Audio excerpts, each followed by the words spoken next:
이겁니다. 리포트를 읽어주는 매니저 컨셉으로 이제 리포트들과 이제 종목들을 소개시켜드리고 있는데요. 자, 오늘 첫 번째로 소개시켜드릴 종목은 현대오토에버입니다. 아시다시피 이게 현대차 그룹의 IT 서비스와 그다음에 이제 그 소프트웨어. 차량용 그 소프트웨어를 만드는 업체죠. 자, 이 업체 같은 경우는 일단은 밸류에이션이 비쌉니다. 싼 주식은 아니에요. 싼 주식은 아닌데 일단은 최근에 이제 현대차 그룹 주들이 주가들이 다 올랐습니다. 그래서 이제 그나마 좀 못 올랐던 회사 중에 하나고 리포트가 나와서 이제 소개를 좀 시켜드립니다. 자, 시가총 일단 먼저 리포트를 보실 때 이제 시가총액이 얼마냐 그걸 먼저 보세요. 자, 시가총액이 4.6조입니다. 4.6조 싼 주식은 아니에요. 그 다음에 이제 요약본을 쭉 보는 겁니다. 자, 2분기 실적이 일단은 2분기 실적은 컨센서스를 소폭 하회한다. 하지만은 이게 뭐다?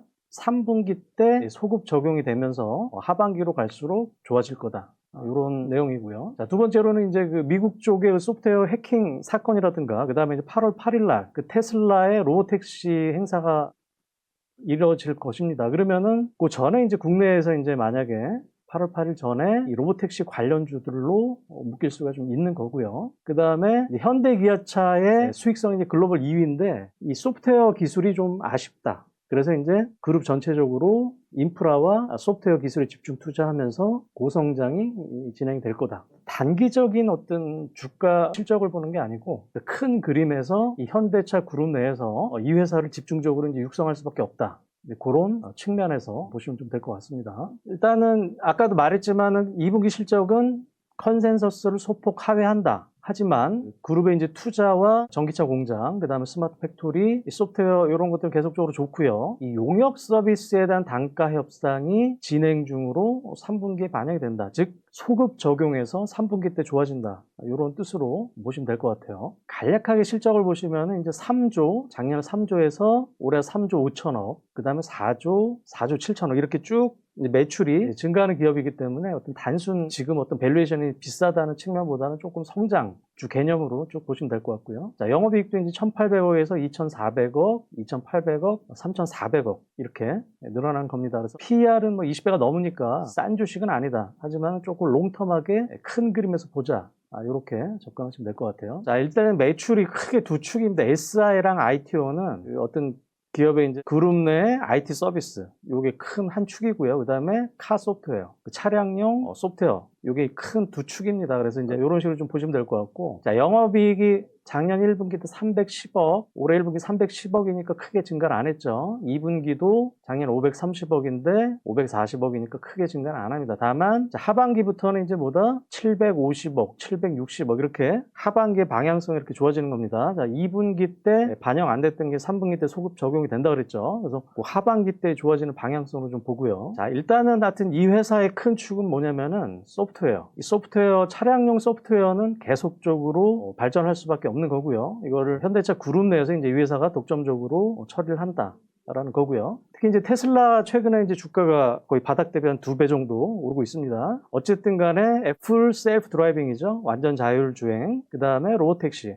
로보택시는 8월 8일 날 출시가 됩니다. 그러면은 이 FSD와 로보택시의 이벤트를 선제적으로 그 전에 대장주로서 반영을 할 수 있을 거고요. 그 다음에 이 현대차 그룹이 어떻다? 이 자율주행 부분에서 아직까지 좀 떨어진다. 글로벌 탑티어 업체들에서. 그래서 이쪽을 계속적으로 키울 수밖에 없다라는 겁니다. 그리고 이제 현대기아차 그룹의 투자가 많이 늘어난다는 거죠. 이 전기차라든가 SDV라는 건 소프트웨어 디파인드 비클. 그래서 이제 소프트웨어에 최적화된 차량 이런 식으로 2025년 이후에는 전차종 SDV 전환을 목표로 한다.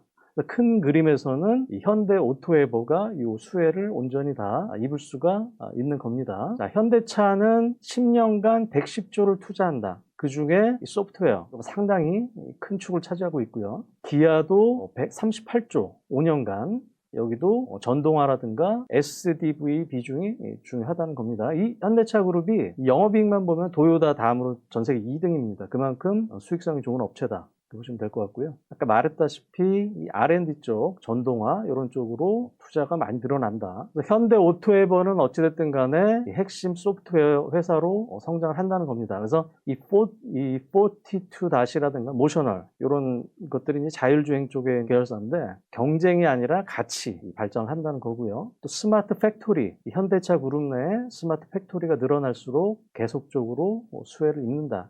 전반적으로 그런 내용입니다. 회사의 매출 목표는 뭐냐면은 2023년도에 3조에서 2027년도에는 5조까지 이렇게 계속적으로 증가를 한다. 이렇게 보시면 될 것 같고요. 일단 이 리포트의 주된 내용은 뭐냐면 어떤 뭐 단기적인 수익보다는 큰 그림에서 현대차 그룹 내에서 현대오토에버가 상당히 좀 많이 발전을 할 거다.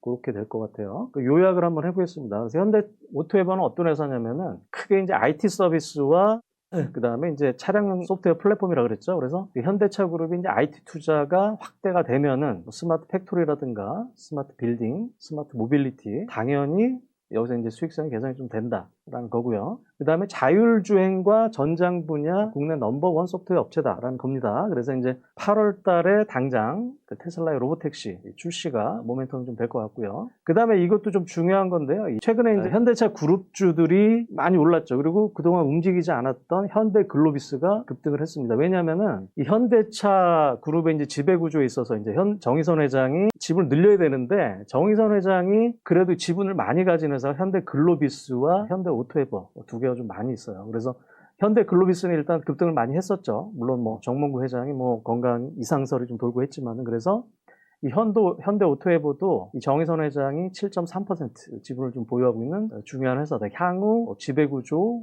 확립 시에 주요한 역할을 하게 될 거다. 이렇게 좀 보시면 될 것 같습니다. 그 다음에 차트를 한번 좀 볼게요. 자, 일봉인데요. 자, 현대 오토에버가 작년 9월 달에 26만 원까지 찍고, 그 다음에 이제 쭉 빠졌죠. 빠지고, 자, 우리가 이제 상승, 하락 추세선을 이렇게 그어보는 겁니다. 고점과 고점을 연결시키는 거예요. 이렇게 이 하락 트렌드에 계속 못 뚫고 하락을 했습니다. 근데 이제 6월 중순 이후에 뚫었죠.